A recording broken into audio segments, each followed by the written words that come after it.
Good morning dear students. आज हम अध्ययन करेंगे डी ब्लॉक एलिमेंट्स में। स्पेशली हमने जो इससे पहले पढ़ा था वो sp3 hybridization and tetrahedral.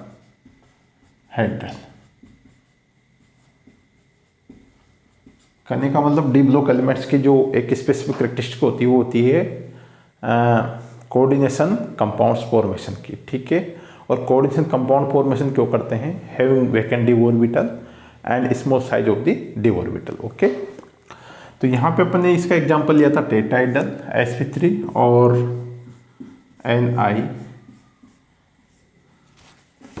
NiCl4 -2। Okay, अब चूंकि यहाँ पर टेट्राहेड्रल है, इसी तरह से अपन एक इम्पोर्टेंट एग्जांपल जैसा कि NiCl4 -2। ठीक है, अब यहाँ पे देखिएगा NiCl4 -2 और NiCN टेट्रासाइनोन्यूक्लियोटाइड सेकेंड, इनमें दोनों में यह है कि यहाँ पे जो क्लोराइड आयन है वो क्या है? वीक लिगेंड है, behave as a weak ligands. और साइनाइड आयन क्या है? Behave as a strong ligands. तो यहाँ पे ये ध्यान रखिएगा, यहाँ पे sp3 हाइब्रिडाइजेशन होकर क्या होगा? DsP2 संकरण होगा। ठीक है, और आपको मैंने बताया था कि सबसे पहले अपन क्या करते हैं, कोई भी कॉम्प्लेक्स कंपाउंड्स होता है तो उसमें उपस्थित जो सेंट्रल मेटल आयन होता है उसका ऑक्सीडेशन नंबर अपन को मालूम होना चाहिए। तो देखिएगा यहाँ पे अपन लेते हैं सेकंड एग्जांपल, अपन ले रहे हैं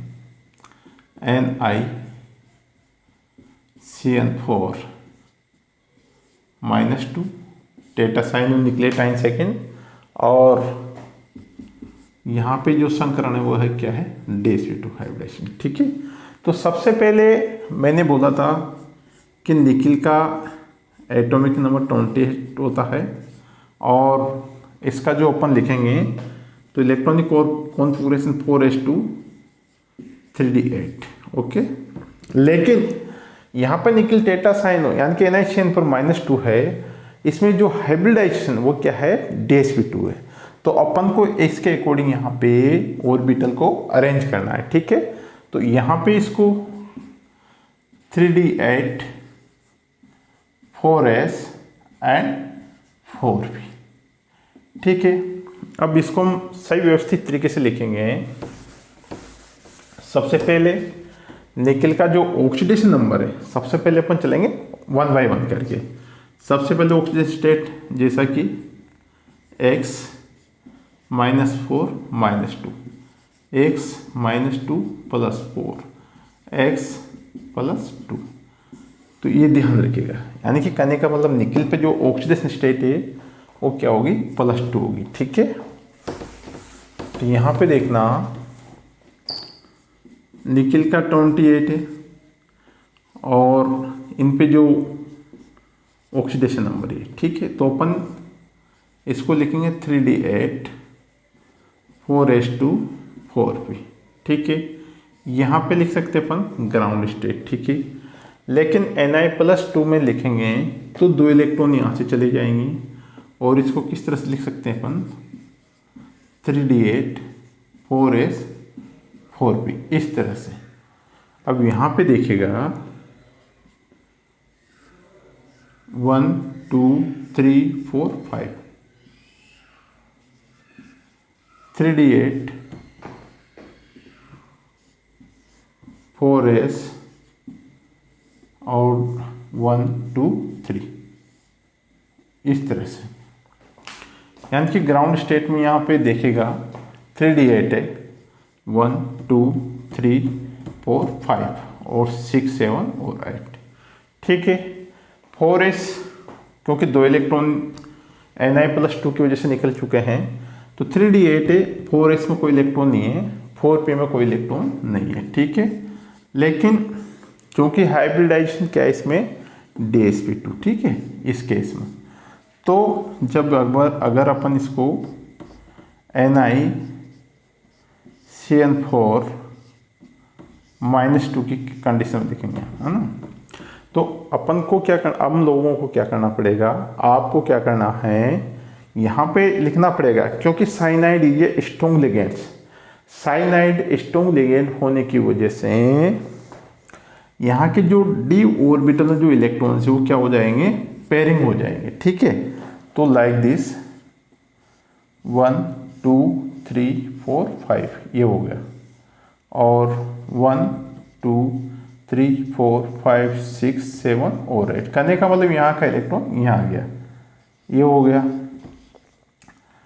है ना, और ये 4s हो गया, और ये 4p हो गया। अब इनको एक यहाँ पे अगर अपन जैसे DsP2 लिखते हैं, DsP2 हाइब्रिडाइजेशन, तो DsP2 करने का मतलब यहाँ से, है ना, ये हो गया, और इसको यहाँ पे लिख सकते हैं अपन इस तरह से DsP2, ये ध्यान रखिएगा, यानी कि DsP2 हाइब्रिडाइजेशन। अब चूँकि साइनाइड आयन कितने हैं, 1 2 3 और 4, ठीक है, ये क्या करेंगे, अपना इलेक्ट्रॉन्स देके बॉन्ड फॉर्मेशन कर लेंगे, यानी कोऑर्डिनेटेड बॉन्ड फॉर्मेशन कर लेंगे, ठीक है। तो ये हो गया NiCN4 -2 में DsP2 हाइब्रिडाइजेशन, ठीक है। अब देखो, कोई भी कॉम्प्लेक्स कंपाउंड्स होता है तो उसको अपन क्या करेंगे, हम लोग उसको स्टेप बाय स्टेप लिखेंगे। तो सबसे पहले इसका देखिएगा हाइब्रिडाइजेशन कौन सा है, हाइब्रिडाइजेशन हो गया DsP2, ठीक है। दूसरा, दिस वुड बी डायमैग्नेटिक और पैरामैग्नेटिक, ये इंपॉर्टेंट बात है। ये क्या होगा, डायमैग्नेटिक होगा, पैरामैग्नेटिक होगा। तो मैंने बताया था, अगर इफ एनी मॉलिक्यूल्स, या यूँ कर सकते हैं एनी एटम एलिमेंट्स या complex compounds, if it having unpaired electrons, it means it would be paramagnetic nature. वो क्या होगा, पैरामैग्नेटिक नेचर शो करेगा। अगर उसमें कोई भी अनपेयर्ड इलेक्ट्रॉन नहीं है तो होगा डायमैग्नेटिक नेचर, ठीक है। तो यहाँ पे क्योंकि कपलिंग हो गया, कोई भी अनपेयर्ड इलेक्ट्रॉन नहीं है, तो ये हो जाएगा डायमैग्नेटिक, ये ध्यान रखिएगा, ठीक है। थर्ड, स्क्वायर प्लेनर, ये क्या होगा, स्क्वायर प्लेनर होगा, ठीक है। और इसकी जो स्ट्रक्चर है वो कैसी होगी, यहाँ देखिएगा, इसकी स्ट्रक्चर देखो आप, यहाँ पे NiCN4 -2, ठीक है। अपन ने इसको लिख दिया सबसे पहले DsP2 डायमैग्नेटिक, ये ध्यान रखना, डायमैग्नेटिक हो गया, है ना, DsP2 हो गया, डायमैग्नेटिक हो गया। और थर्ड, स्क्वायर प्लेनर हो गया, ठीक है, फर्स्ट सेकंड थर्ड। अब DsP2 मैग्नेटिक डायमैग्नेटिक होगा, स्क्वायर प्लेनर होगा। अब इसका जो ज्योमेट्री है लाइक दिस, NiCN साइनाइड, इस तरह से ये होगा, ठीक है, यानी कि स्क्वायर प्लेनर कॉम्प्लेक्स, ठीक है। ये हो गया NiCN4 -2, ठीक है। तो कोई भी मॉलिक्यूल्स या कॉम्प्लेक्स कंपाउंड से उसका संकरण है, अपन को जैसे सपोजिट कई बार पूछा जाता है, निकिल के द्वारा टेट्राहेड्रल फॉर्मेशन वाला कॉम्प्लेक्स कंपाउंड बनाइए, साथ में ये भी एक्सप्लेन कीजिए कि वो डायमैग्नेटिक होगा पैरामैग्नेटिक। तो आपको यह चीज़ ध्यान रखनी है, NiCO4 है, निकिल टेट्रा कार्बोनिल है, जैसे यहाँ पे NiCl4 -2 है, तो ये आप लोगों को आना चाहिए। ठीक है,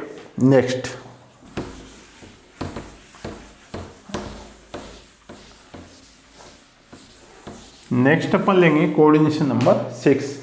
कोऑर्डिनेशन नंबर 6 में जो एग्जाम्पल है वो है ApH2 का OH6+3। ठीक है, यहाँ पर देखिएगा, यानी कि कोऑर्डिनेशन नंबर 6 और FeH2O का OH6+3। ठीक है, तो डियर स्टूडेंट, सबसे पहले हम लोगों ने डिस्कस किया था कि अगर coordination number of the coordination number 4 sp3 होगा या dsp2 होगा, अगर कोऑर्डिनेशन नंबर 6 है तो वो क्या हो सकता है, sp3d2 या d2 sp3। अब गिवन कंपाउंड्स या गिवन कॉम्प्लेक्स कंपाउंड्स है वो d2 sp3 होगा या sp3d2, वो डिपेंड करेगा जो सेंट्रल मेटल आयन से जो लिगेंड्स अटैच होते हैं, यानी कि लिगेंड्स स्ट्रॉन्ग है या वीक। अगर लिगेंड्स वीक है तो क्या हो जाएगा, sp3d2। और लिगेंड्स क्या है, स्ट्रॉन्ग है, तो जो d ऑर्बिटल में उपस्थित जो इलेक्ट्रॉन्स होते हैं वो क्या हो जाते हैं, कपलिंग हो जाते हैं, और इनर d होता है वो वैकेंट हो जाता है। इस कारण से वह d2 sp3 या dsp2 कहलाते हैं। ठीक है, तो यहाँ पे देखिएगा, तो सबसे पहले ये डिसाइड करना है आपको जो स्पेक्ट्रोकेमिकल सीरीज होती है, या जो कह सकते हैं अपन जो लिगेंड्स की नेचर होती है वो स्ट्रॉन्ग फील्ड वाले हैं या वीक फील्ड वाले हैं। तो H2 क्या है, एक वीक फील्ड है, जनरली मैं बता देता हूँ। यहाँ पे क्या होगा, हाइब्रिडाइजेशन sp3d2 होगा। ठीक है, अब आप लोगों को क्या करना है, इसके अकॉर्डिंग इसको अरेंज करना है। ठीक है, तो सबसे पहले Ap26 general 4s2 3d6। Okay, अब आयरन पर ऑक्सीडेशन स्टेट देखिएगा, तो आयरन पर जो ऑक्सीडेशन स्टेट है +3 होगी, तो 2 इलेक्ट्रॉन और एक यहाँ चला जाएगा, यानी कि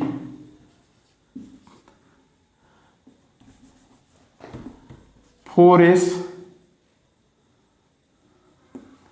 में 0 हो जाएगा और 3d5 हो जाएगा। ठीक है, अब यहाँ पे जो संकरण है वो आपको देखना है, यानी कि 3d5 इसको हम इस तरह से लिख सकते हैं, यहाँ पे Fe+3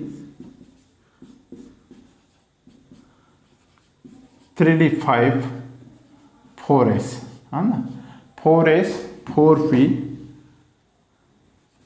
और 4d, इसको इस तरह से भी लिख सकते हैं, लाइक दिस 1 2 3 4 5, यानी कि 3d5 1 2 3 4 5। ठीक है, अब चूंकि यहाँ पे Ap+3 है तो एक इलेक्ट्रॉन तो 3d5 से निकल गया और एक इलेक्ट्रॉन 4s से निकल गया। ठीक है, 3d5 ds 3d5 हो गया, 4s 4p और 4d, ये ध्यान रखिएगा, क्योंकि अपन ने जो संकरण है वो किस तरह से लिखना है, sp3d2 के अकॉर्डिंग अपन को अरेंज करना है। ठीक है, तो यहाँ पे 1 2 3 4 5, यानी कि 3d 4s 4p 4d,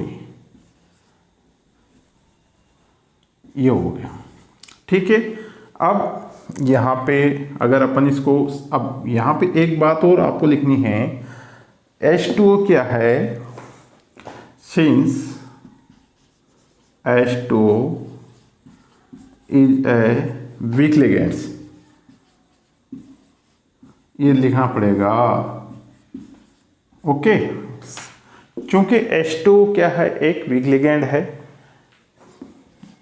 therefore electrons, presence of the electrons in the d orbital, presence of d orbital electrons, d electrons are not pairing. ठीक है, अगर H2 is a weak ligands, therefore presence of D electrons are not paired, क्योंकि D में उपस्थित unpaired electrons है, ये क्या होंगे, पेयर्ड नहीं होंगे। क्यों नहीं होंगे, क्योंकि यहाँ पे H2 क्या है, वीक लिगेंड है। ठीक है, ये हो गया। अब इसको अपन इस तरह से लिख सकते हैं, FeH2 का होल 6 + 3। अब इसको कॉमन रूप से अपन इस तरह से लिख सकते हैं, 1 2 3 4 5 3D 1 2 3 4 5 3D 5 4S 4P, ये हो गए। और 1 2 3 4 5, ये क्या हो गए, 4D, यानी कि sp3d2। अब इसको कॉमन रूप से अपन इसलिए इस तरह लिख सकते हैं, यहाँ पे अलग से sp3d2, ये हो गया sp3d2। ठीक है, इसको अपन अब यहाँ पे चूंकि H2 OH2 OH2 1 2 3 4, ठीक है, ये क्या करेंगे, अपने 2 इलेक्ट्रॉन लोन पेयर देके बॉन्ड फॉर्मेशन कर लेते हैं, और यहाँ पे हो जाता है sp3d2 संकरण। ठीक है, तो ये है कोऑर्डिनेशन नंबर 6 वाला। ठीक है, अब अपन फाइनल स्टेज पर आते हैं।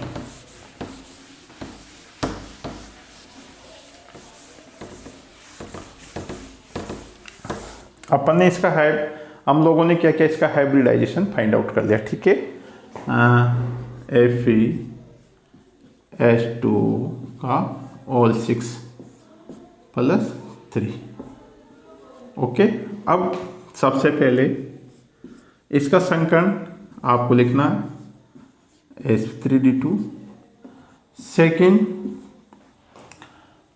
दिस वुड बी डायमैग्नेटिक और पैरामैग्नेटिक नेचर। तो यहाँ पे H2O क्या है, वीक लिगेंड है, और अपन ने देखा है कि 3d5, यानी कि D में कितने 5 अनपेयर्ड इलेक्ट्रॉन्स है, इसलिए 5.92 या 5.90 समथिंग इसका चुंबकीय आघूर्ण होगा, और ये क्या होगा, पैरामैग्नेटिक नेचर। ध्यान रखिएगा,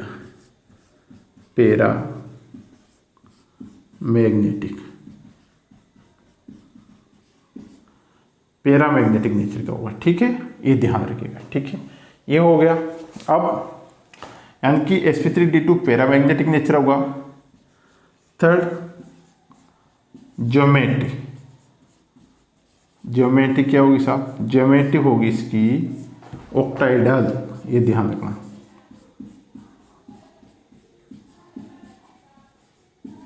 ज्योमेट्री ऑक्टाइडल होगी। ठीक है, और वो किस तरह से होगी, FeH2 इस तरह से लाइक दिस, ये हो गया, और इस तरह से।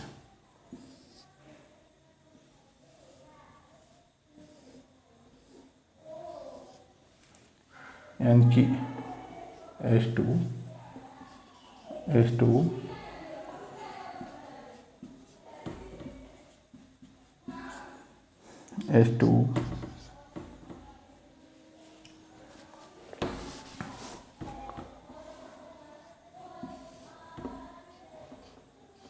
ये हो गया,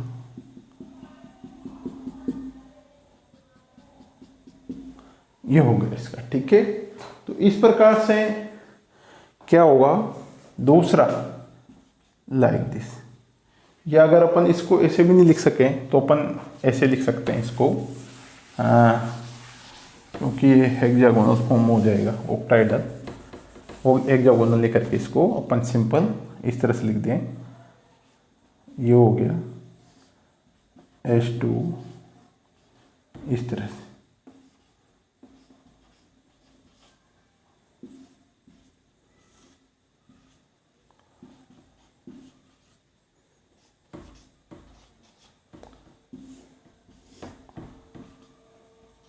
यहाँ पे एरो का मतलब है क्योंकि H2 द्वारा आयरन के जो वैकेंट डी ऑर्बिटल है उसमें इलेक्ट्रॉन डोनेट किए जा रहे हैं, ठीक है।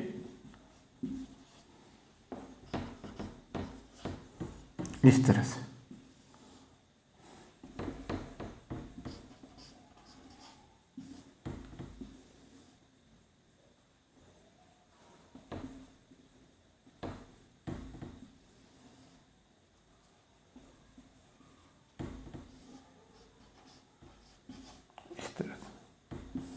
ये, ठीक है।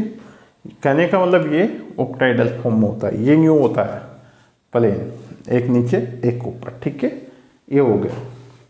और चूंकि यहाँ पे ऑक्सीजन H2O है, H2O के द्वारा क्या किया जा रहा है, ये जो एरो का निशान है ये इस तरह से, इस तरह से, इसका मतलब है कोऑर्डिनेटेड बॉन्ड। और coordinated bond means that donated lone pair, किसके द्वारा, लिगेंड्स के द्वारा, ठीक है। और यहाँ पे अपन ने देखा था आयरन के D5 वैकेंट थे इस तरह से, 3 5 1 2 3 4 5, ठीक है, ये तो थे वैकेंट, ठीक है, ये ध्यान रखना है।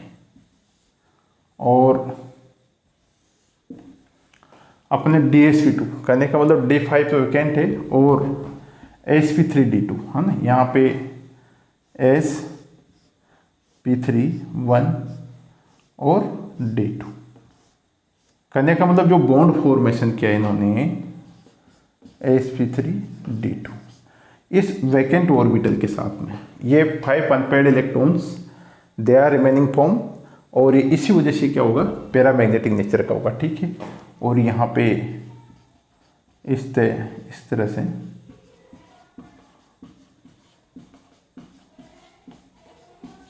Like this, like this, like this, like this, क्योंकि ऑक्सीजन के पास में लोन पेयर है, totally coordinated bond, purely coordinated bond. कहने का मतलब कोऑर्डिनेटेड बॉन्ड मीन्स दैट यहाँ पे जो बॉन्ड फॉर्मेशन हो रहा है वो ऑक्सीजन के द्वारा हो रहा है और वो लिगेंड्स के द्वारा डोनेट किया जाएगा, ठीक है, ये हो गया।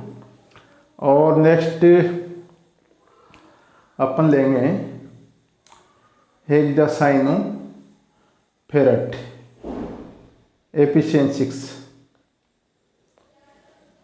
हेक्सासाइनोफेरेट, ठीक है। तो ये थे यहाँ पे हमने जो डिस्कस किया टेट्राइडल, स्क्वायर प्लेनर और ऑक्टाइडल, ठीक है। Thank you.